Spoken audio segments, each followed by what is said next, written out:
Di antara dosa buruk sangka yang paling besar adalah buruk sangka kepada Allah Subhanahu wa taala. Apa maksud buruk sangka kepada Allah Subhanahu wa taala? Dalam Al-Qur'anul Karim Allah Subhanahu wa taala berfirman, ada golongan waktu itu yang merasa buruk sangka kepada Allah kalau Allah tak akan menurunkan pertolongan pada peperangan. Itu buruk sangka kepada Allah. Orang yang buruk sangka kepada Allah dengan mengatakan dalam hatinya, Allah tak ampunkan dosa saya. Orang buruk sangka kepada Allah. Orang buruk sangka kepada Allah mengatakan doa saya tak dikabulkan oleh Allah. Dia buruk sangka kepada Allah. Orang buruk sangka kepada Allah mengatakan Allah tak bagi sehat dan tak bagi mudah urusan kerja saya. Dia buruk sangka kepada Allah Subhanahu wa taala. Maka orang yang dia berburuk sangka kepada Allah, dia akan dapat apa yang dia sangkakan pada prasangkaan buruk, karena prasangka buruknya dia dapat. Bukan karena Allah yang bagi dia hal yang dia tidak inginkan, tapi prasangkanya dia yang menyebabkan dia dapat itu apa yang dia berprasangka buruk kepada Allah Subhanahu wa taala. Orang yang berprasangka buruk dia tak diberi kesehatan, maka dia sakit terus. Orang yang berprasangka buruk doanya tak dikabulkan oleh Allah Subhanahu wa taala. Orang yang berprasangka buruk tidak diselesaikan daripada segala urusannya, tak akan selesai segala urusannya. Apa sebabnya? Dia punya prasangka buruk. Oleh sebab demikian diperintahkan kita untuk berbaik sangka kepada Allah Subhanahu wa taala.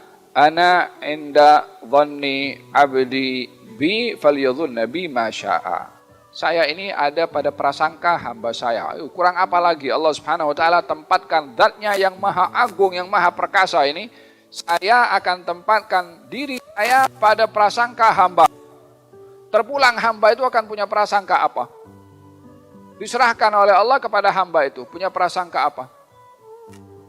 Kalau prasangkanya buruk, ya dia dapat buruk. Dia punya prasangka buruk.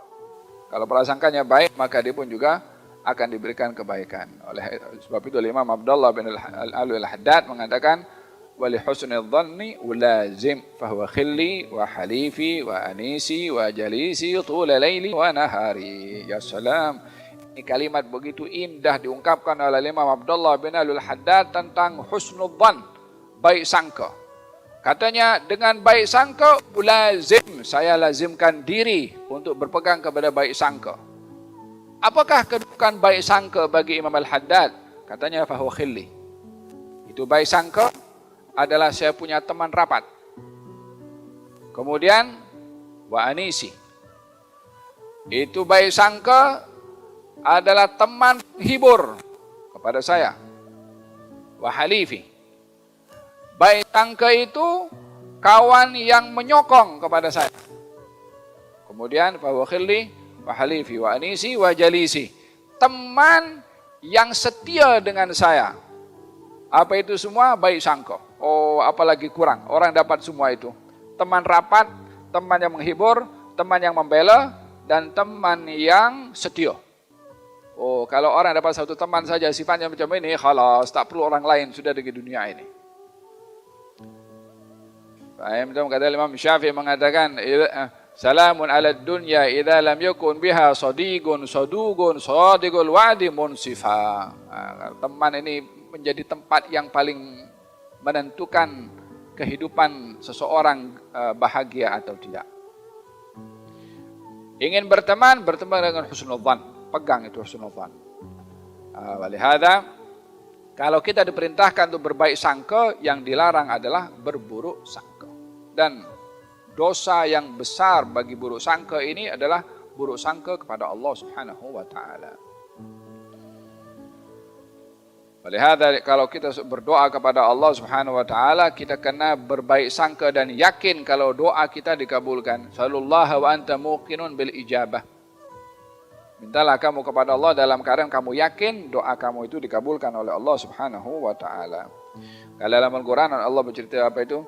Tsumma anzala 'alaikum min ba'dil ghammi amanatan nu'asan yaghsha ta'ifatan minhum wa ta'ifatun qad ahammadhum anfusuhum yadhunnuna billahi dhannal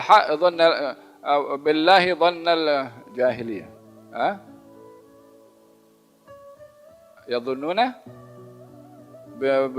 billahi ghairal haqqi dhannal jahiliyah. Mereka itu punya prasangka dengan prasangka umpama orang-orang yang jahiliyah. Apa itu prasangkanya? Allah tak tolonglah kita ini. Kita kalah dalam peperangan. Allah tak tolong kepada kita. Sebagian daripada mereka punya prasangka seperti itu. Paham dong? Selain daripada prasangka buruk itu dilarang kepada Allah, prasangka buruk juga dilarang kepada manusia. Orang ini untuk dapatkan membersihkan diri daripada prasangka agak sukar, khususnya zaman kita sekarang. Tengok orang sikit, ini nak sesuatu ini ya.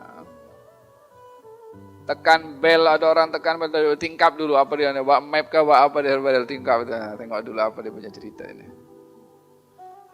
Walaupun kita tak nafikan zaman sekarang macam-macam.